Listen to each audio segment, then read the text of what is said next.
Ladies and gentlemen, welcome to another exclusive interview on Breaking the Lines. I am Zach Lowy, and I'm here today with a very special guest because for the first time ever, I'm going to be interviewing a player from the beautiful country of Ghana. Here today with Rio Ave's Ghanaian striker, Emmanuel Boateng. Emmanuel, it's an absolute pleasure to have you on BTL. How are you today, my friend? I'm good, my friend. How are you too? Doing very well. Pretty early, but some interviews are worth waking up at 7:30. So let's do this. I'm very excited to have you on. Been following you for a while. Like I said, you're the first Ghanaian player I've had the chance to interview. I want to talk about your time playing in Ghana, but overall, I just want to talk about your early beginnings in this country. A lot of people they think Ghana I don't know, they think beaches, jollof rice, maybe not much else comes to their minds. Talk to me a little bit about your childhood in Ghana, though. What was it like, growing up there, developing as a player? What was your childhood like? Yeah, I think first I would also thank your viewers, and your listeners, and I would say thank God for bringing me this far because yeah, I started playing football in Ghana, which wasn't easy, as everyone know. In Africa it's a normal thing, but I think it wasn't that easy. I grew up. I played. My first club I played in Ghana was a youth team called Leeds United, and after I went to Mal FC and also Charity. So it was from Charity that everything started. So Charity is like an academy, in Ghana. They have most of players in Portugal usually. So I think it was okay. It was okay. Growing up, it's always about hard work and determination. So I was always working hard and very determined to also reach the top level. Yeah, and from an outsider's perspective, it seems like in an academy like the one you were playing at, you've got a lot of young Ghanaian players fighting to impress scouts, fighting to press some tournaments, even against their own teammates, fighting to get that shot in Europe. I'm curious, did that help instill an extra competitive mindset in you as a young kid? Yeah, I think I would say yeah. That's very important though because we playing in academy. We usually play scout games and stuff. So everyone was trying to push hard to also get scouted. To also play in Europe. So I think my opportunity was I went to the national youth under 17. Yeah, so from then 17, that's where everything started. I had scouted to Portugal, Rio Ave in 2014. Yeah. Yeah, I want to talk about that a little bit. You scored 47 goals in 30 appearances for the U17 team. We're quickly heralded as one of Ghana's most exciting talents in recent years before joining Rio Ave at 17 years of age. Talk to me a little bit about your progression as a player in Accra. What was it like dealing with so much hype and pressure?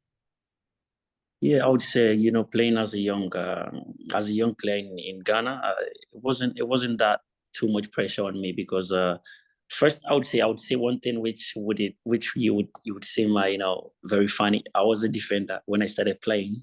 Yeah, I was a central defender. So I always look up to Sergio Ramos because I thought, and I know he's one of the best defenders in the world. So I started as a defender, and so before I went to the youth 17, yeah, I became a striker. That was when my coach had me as a striker. So I wasn't, I, was- I didn't feel that pressure, that pressure because I was still young. I was learning, so it was okay. Yeah, we will make it. We'll make it. So it wasn't that. But just to confirm, it was the Ghana U17 coach who had the light bulb come over his head and say, "Wait, I think Emmanuel might be a striker, not a defender." Oh, it was my youth where I played charity stars. The Okay, academy.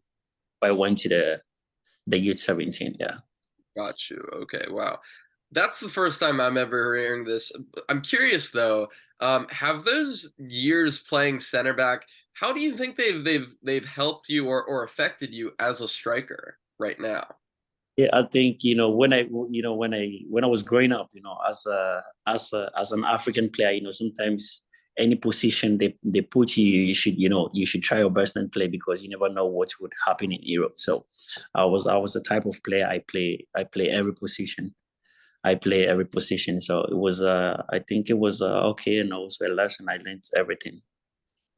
You joined Rio Ave as a teenager, and at the age of 18, you were able to make 27 appearances in all competitions in 2014-15 as Rio Ave finished 10th and were eliminated in the Europa League group stage. Talk to me about this transition from Ghana to Portugal. What were the toughest things that you had to adapt to, and what was it like to become a regular performer in the Portuguese top flight at such a young age? Yeah, I would think first I would say it was it was determination and hard work because when I came to Real first, I went to the youth side. So I was injured when I came to Europe. So I think after 2 weeks I trained with the youth side. I went to the senior side. So I trained with the senior side 1 week, and after the coach asked me to stay, not to go back to the youth side. So I just joined the senior team and I started playing games. And the coach had confidence with me. Even though he didn't play me on my normal position as a nine. I was playing from the wings. So I think it also helped me because I started all this playing this different position in Ghana. So it helped me a lot.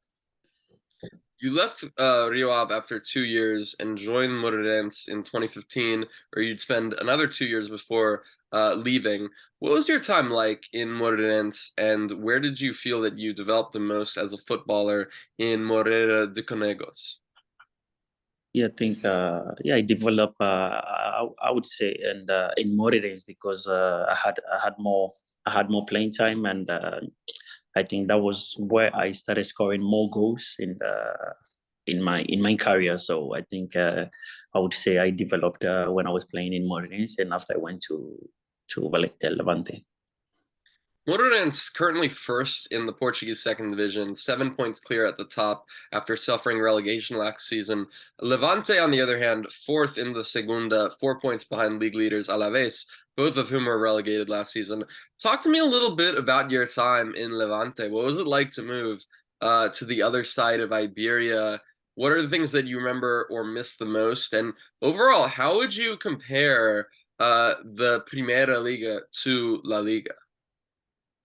Yeah, I think I had a very good time, man, in Levante. It was like a family because we always together as a teammates. And when I went there first time, I had difficulties because the Portuguese league and the Spanish league it's kind of different, because playing in the Portuguese league, it's too much of aggressive and. But in Spanish league, you have time. You have time to hold the ball, play. You need to play as a team, and but in Portuguese league, you play as a team, but it's the aggression. In Portuguese league, it's kind of hard, than Spanish league. They kick a lot in Portuguese league, so it's Would you almost say that, Portuguese teams are more focused on counterattacking and winning ground duels, whereas Spanish teams they want to take their time more in possession. They're more strategic in on the ball. yeah, I would say Spanish team more in strategic form, keeping the ball on possession. But Portuguese, running with the ball, counter attack. It's also their thing. You had a promising few years in Levante, and on May 13th, 2018, you scored your first professional hat trick in a 5-4 win at home against Barcelona, a Barcelona team that had already been proclaimed champions of Spain and who were chasing an undefeated league record. Talk to me a little bit about this unforgettable night in Valencia. What it was like to go up against so many amazing players and come out with a win? Yeah, I think that night was a historic night. I was really happy before the game. As a striker, I always say, as a striker, before game, I always say to myself, I want to score. So before the Barcelona game, I was like, I want to score. I want to score against Barcelona. It was as a striker, it's always I always had this mentality, in my mind. But I never dreamt of scoring Barcelona hat trick. I was saying to myself, I want to score, but I never dreamt of scoring hat trick. So when the hat trick came, I was surprised. I was shocked, and I was really happy. I was really happy. It came at the right time because we were also fighting not to go to relegation. I think at that year. So we won against Barcelona 5-4. It was a happy night. I was really happy, really excited. That was a massive game, and it seems like one of those games that weigh on a striker's mind. I'm curious, have there been any games where you just can't stop thinking of them going into them, and you have trouble sleeping because there's only one thing on your mind, and that's playing and scoring? Yeah, I think as I said earlier on, as a striker, I always go into the game, just doing my part for the team, scoring. I think that's the most important thing as a striker. You know, so I think that's the only thing I always think about going in the game. 9 months after scoring a hat trick against Barcelona, you moved to Chinese Super League team Dalian Professional. After making the move from Africa to Europe, what was it like to make the transition from Europe to Asia and experience a new culture in China?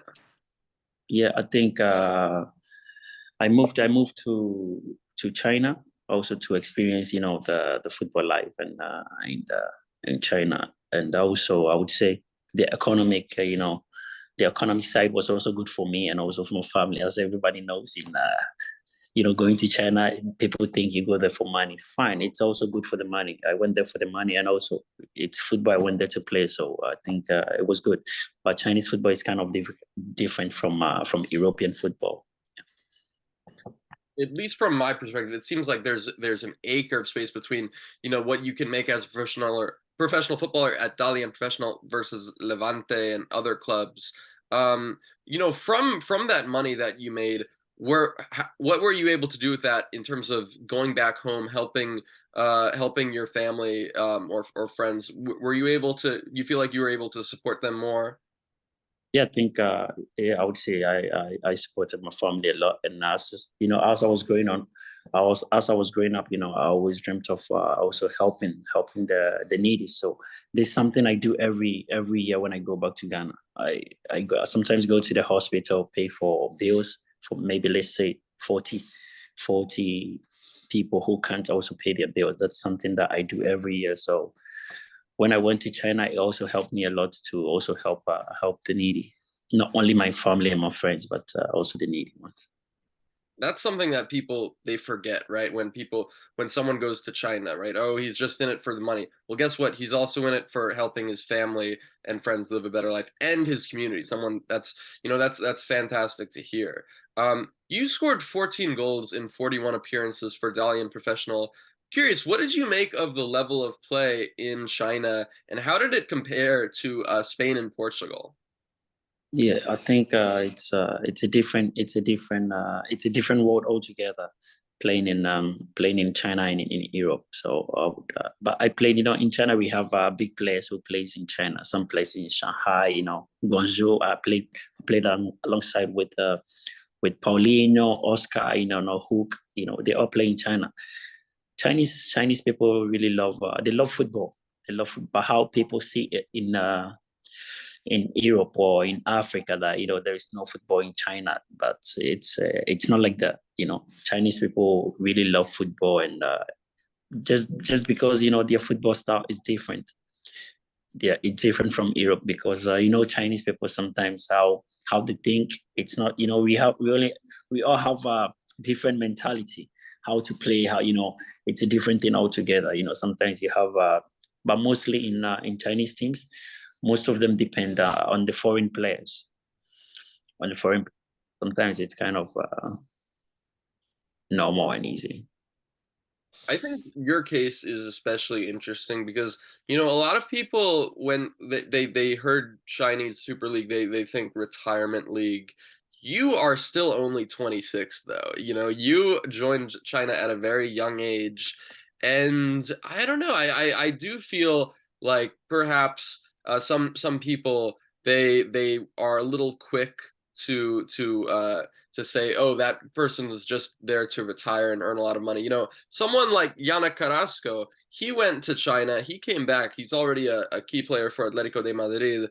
So I'm curious, do you feel like you were written off unfairly by any of your compatriots, any of your fans, saying, "Oh, he's just there to make money. He's not going to develop at all as a footballer."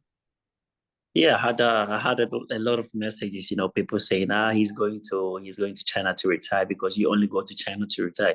There is no football in China, but first I would thank God because I'm already 26 years and I'm back in Europe to also play an active football. So there's nothing like going to China to retire. It's also to experience a different world. Yeah, and 26, it is young for a striker. I don't think you are in the prime of your career yet as a striker, but I'm curious, how do you feel that you've developed over the past few years? What are some things that you feel you've become better at as a striker in recent years? I think I would say, yeah, in the past years I've really developed because I remember when I came to Europe, especially in Rio Ave, I had difficulties in scoring, but I would say now the possession in scoring, I think I've really developed it. What was it like being in China during the start of the COVID-19 pandemic? And overall, how did the outbreak of COVID shape your experience in China? Yeah, it was very difficult and very tough. During the pandemic in China, it was very very difficult because normally we play our league 4 games in a month, but it became something like 2 days. Every 2 days we need to play games. Every 2 days we need to play games. There's we were in a hotel together, like 8 teams in one hotel. So you just play today, maybe the next 2 days you need to play a game again. So imagine if I remember 20 2020, yeah, I got injured, injured that maybe you stay out for, let's say, 2 weeks. That means you're gonna miss like first league phase. You're gonna miss every game because we play 2 days every 2 days. So it was kind of very tough playing during that pandemic in China. That is absolutely brutal. You ended up leaving China this past summer and returning to Rio Ave. What was your reasoning behind leaving China, and why did you feel that going back to Rio Ave was the right decision for your career? Yeah, I left China because of some unpaid salaries. Some unpaid salaries, which the club asked me to come back, but I was also referring to, if you're not going to pay me, I'm not going to come back because you need to pay me to come back. I can't just come to China and pay me my unpaid salary. So it was something that I decided with my agent, and I had couple of offers, but I chose Rav because Rav is also like a home. That's where I started. That's where I grew up. So Very concerning for sure. Have you contacted a lawyer or FIFA to recuperate the unpaid salaries, or are you just sort of leaving that in the past? yeah, the case is already in the FIFA. I have a lawyer, so Good luck with that. They say the sequel is never as good as the original, but you are back in Rio Ave after 7 years, and you've already found the back of the net against Braga, Santa Clara, Portimonense, and Boavista. What has it been like to return to Vila do Conde after all these years?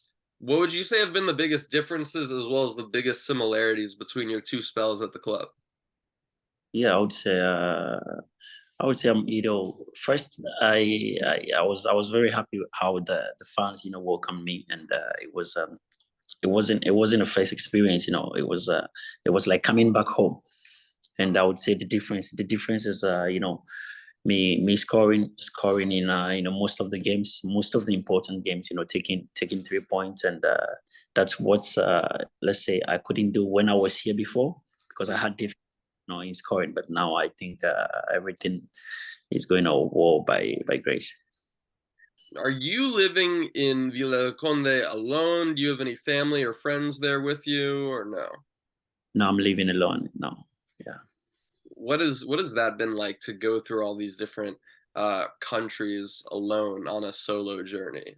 Yeah, it's it's very difficult. It's very difficult, but that's something that I've stayed alone when I came to Europe first. So it's I'm just managing everything. My wife is back in Ghana, and my son. So they all understand the job. So that's it.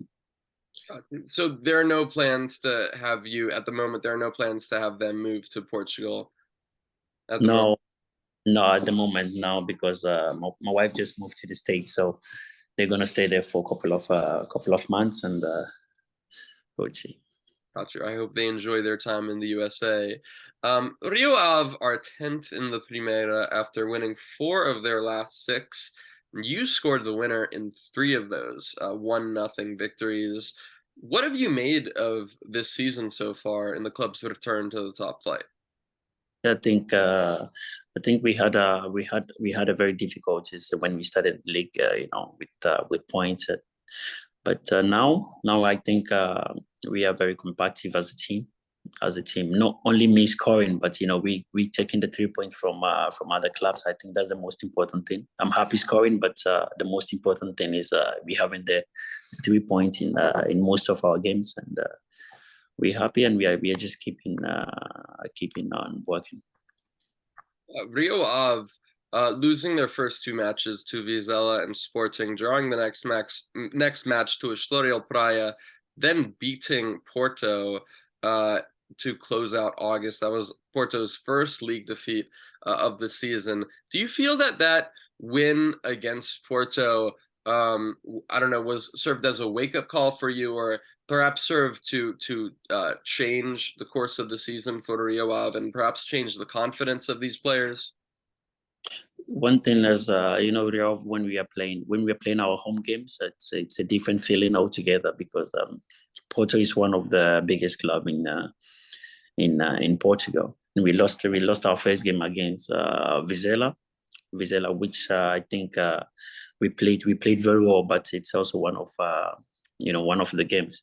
But playing against Porto, it's a different feeling, and it's playing against Porto is the same as playing against Vizela, but as a player, when you're playing against big teams, you always want to push harder and win. So we won against Porto, which was a massive win for us. I think that was the game that gave us more confidence that we can win most games. Rio Ave have the lowest expected goals tally in the Primeira Liga, and yet only Benfica, Porto, Braga, and Sporting have scored more goals than them. What do you feel have been the biggest reasons behind your team's efficiency in attack?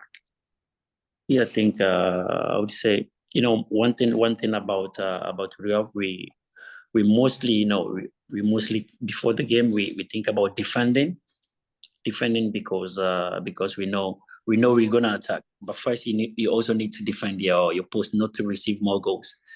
But the attack, I think we are doing massive work, and we are playing as a team. Me playing up front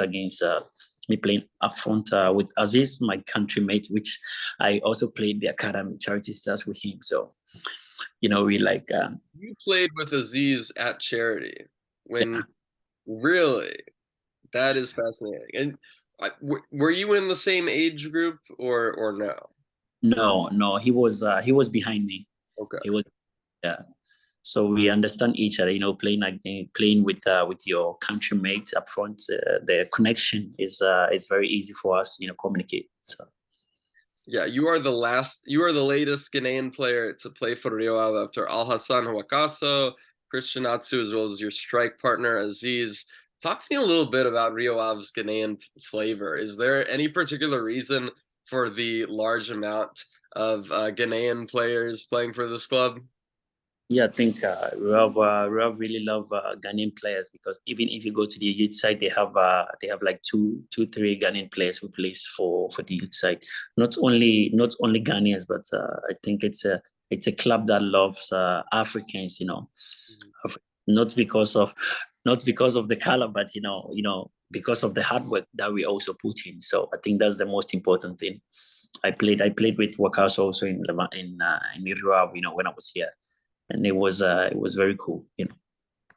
Yeah, that's another interesting thing as well. I think we're seeing a lot of Primera Liga teams taking a shot on these African players, such as Friday Atim, Nigerian striker scoring for Vizela at the weekend, Xavier Godwin, Zaidu Sanusi, plenty of African players. Have you become friends with any other African players, Ghanaian or non-Ghanaian, that are playing in Portugal right now? Yeah. I have a couple of friends. I have someone like Kennedy Boateng who plays for Santa Clara. I played with him in Ghana, not in the same club, but we played against each other.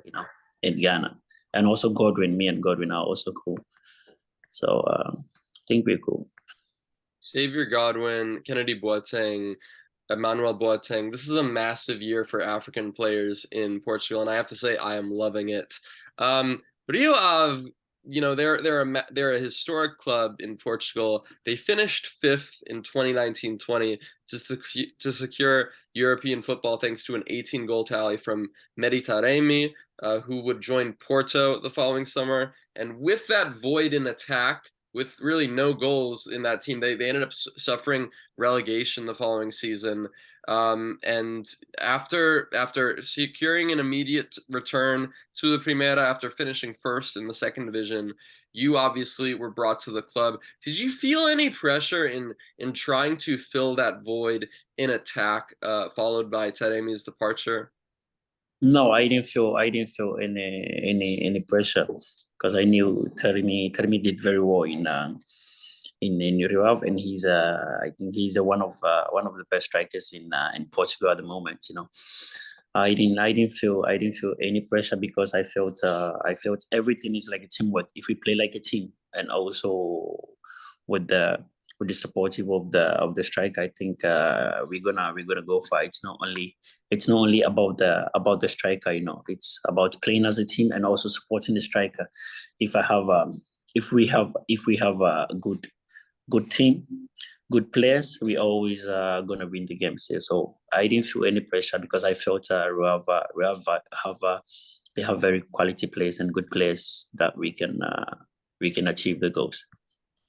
You've worked under a variety of coaches like Rafa Benitez and Paco Lopez, but I think that Luis Freire might be the youngest at 37. What have your first few months been like adapting to your new manager's system, and how would you describe his tactical setup? What has your relationship been like with him?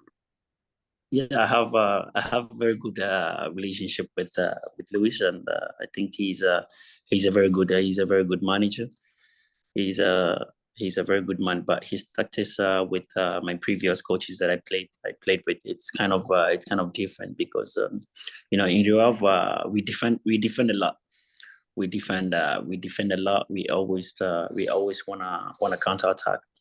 So normally in Real, I don't play as a nine. As is play as a nine. I play as a winger from the left side.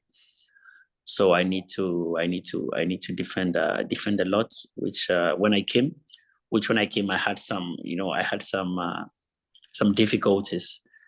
He was like, "Yeah, you need to do it. You need to do it." I was like, "Okay." So I just keep working hard, and I think now we are okay. We are good to go, and we're doing well. So you don't feel like that's it's a fish out of water, right? You feel like it as a winger versus as a striker, there's not that much of a difference, or would you say that it is a big difference, a big learning curve? I would say it's a different. There is a different, but it's not that big because as a winger, I played as a winger as a 10. Because of the information that we play two top, but I play as a winger and as a number 10. So it's kind of different. It's playing as a 9 most of the running, most of the jobs would be on his side. But I would say it's also good to learn playing such positions. And I would say Luis is he's teaching me a lot. You've scored 4 goals in 9 Primera appearances. Aziz, on the other hand, 6 goals in 13 appearances, somewhat neck and neck. Curious, is there any friendly competition going on between you two to see who can score the most goals for Rio Ave this season? No, I would say there is no competition between me and Aziz. We are like Aziz is like my kid brother. I always encourage him. I always push him to to do better because I've been there before. I've been in the ninth position before. Not because he's playing nine, so I would be like, no. We play as a team. We are like brothers. We do everything. We do everything together. So the most important thing is who is gonna score. We only want the win for the club. We only want the win. I think playing as a team, if he scores, I'm happy. If he scores, we dance together. If I score, we dance together. So I think we are good like this. There is nothing like a competition between me and Aziz now. Yeah, that's another great reason to watch Rio Ave. Not just the goals, but also the dance moves between you guys. Um, you made 3 appearances. You made 3 appearances for Ghana in 2018. 3 appearances for Ghana in 2019. You played it in AFCON qualifier in March 2021. Haven't played since. Talk to me a little bit about your time playing for the Black Stars. What has it been like to represent your country? And were you a bit frustrated to miss out on the on a World Cup call up? Yeah, I would say it's everybody's dream to play for his country. It's a privilege to play for your country, and missing out the World Cup, I would say, and it's a normal thing. It's a normal thing that happens to every footballer. You just need to keep working hard and also play play your good football that you always play and pray for the country to also go further. So even though I missed out in the World Cup. That doesn't mean I should wish bad for the country. No, we all want the best for the country. So that is it. Ghana going to be taking on South Korea, Uruguay, and Portugal. I'm sure that's going to be an interesting match, Ghana and Portugal. What are your expectations going to into that? Yeah, I think it's not gonna be it's gonna be a tough game. It's not gonna be an easy game for Ghana. But as we know in football, everything is possible. I think Ghana have best players, and I think they would do better. What is your prediction for the match? Yeah, I believe Ghana can win if they play as a team. If they play as a team, I think they can win. Yeah. It'll be very interesting to see what happens. You mentioned that Rio Ave had a few Ghanaian players in the academy. I'm curious, have you gotten to talk with them? Play a mentorship role at all with them, and take them under your wing at all? Yeah, yeah. I always talk to them. Sometimes they even train with the senior team. So I have this good relationship with them. Talk to me about, your time right now at Rio Ave, going back after so many years. Do you feel like you're coming back almost like a more mature, more refined footballer, someone with a lot more experience and intelligence? And overall, how has that shaped your time so far returning to Villa de Conde? Yeah, I would say it's the feeling is like coming back home. Because I've really learned a lot in the past years, and I'm back here with so much confidence, and also to help the club. As I remember I met one old man, on the street. He was like, when you came here, you were very young. Now you are very matured. You play like a matured man. I'm like, okay, thank you. So it's always it's also part of it. I came here as a young player, which I wasn't that matured enough. But now I'm back home, and I think everything is going well. So have there been people like fans, people at the club that were still there when you came as a teenager and now they're still here when you're coming back? Yeah, I think there is only one player who was there when I was there, and he's still here. So Oh, okay. That's fascinating. What has that been like to connect with so many people, so many, fans who may have seen you the first time around? it was I think it was a good feeling, and especially when I saw this player when I was here before, because he's a very jovial type of player. I think he's Okra. He's a very good guy. We had couple of old pictures together, so he brought everything. So it was kind of it was a good feeling coming back to Villa de Con, to a very nice city, a very good club. I think it was massive. And I know that I'm not sure if you've learned Spanish or Chinese, but overall, how is your Portuguese at the moment? Yeah, my Portuguese is I think it's okay, but I would prefer, my Spanish is more better than my Portuguese. But Okay. I don't speak Chinese at all. I wanted to touch up on this because Ghana, China, Spain, those Portugal, those are different worlds in many ways. But I'm curious, have there been any ways that you've been able to keep your Ghanaian heritage alive in these new countries in Portugal, whether that's cooking, whether that's listening to your favorite Ghanaian musicians, how have you been able to keep that alive? Yeah, I think cooking is something that I do always, because I've lived alone a couple of years without my family, alone. So I've always, tried to cook myself. Even if I want to cook this food and I can't, maybe I call my wife. My wife will, give the directions, do this, do that, do that. So I think cooking, and also listening to my favorite musician, and there is always YouTube, which I always enjoy myself home, and that's it. What is your favorite Ghanaian dish to cook? To cook, hey, I would say peanut soup Okay. and fufu. Fufu, okay. That's how you get big, strong arms, right? The fufu. Uh, Emmanuel, last question.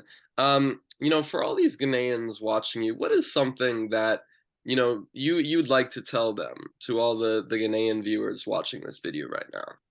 Yeah, I would say a very big thank you to all the Ghanaian viewers who are watching us now. It's always a privilege, to have supportive people from your country. So I would say a big thank you to them, and also keep following me, and I thank them a lot. Emmanuel Boateng, ladies and gentlemen, I hope you make the most out of your month break. You're going to need it, and I hope that you can keep scoring those goals for Rio Ave. It was an absolute pleasure, my friend, and I hope to be speaking with you again soon. You're always welcome. Thank you.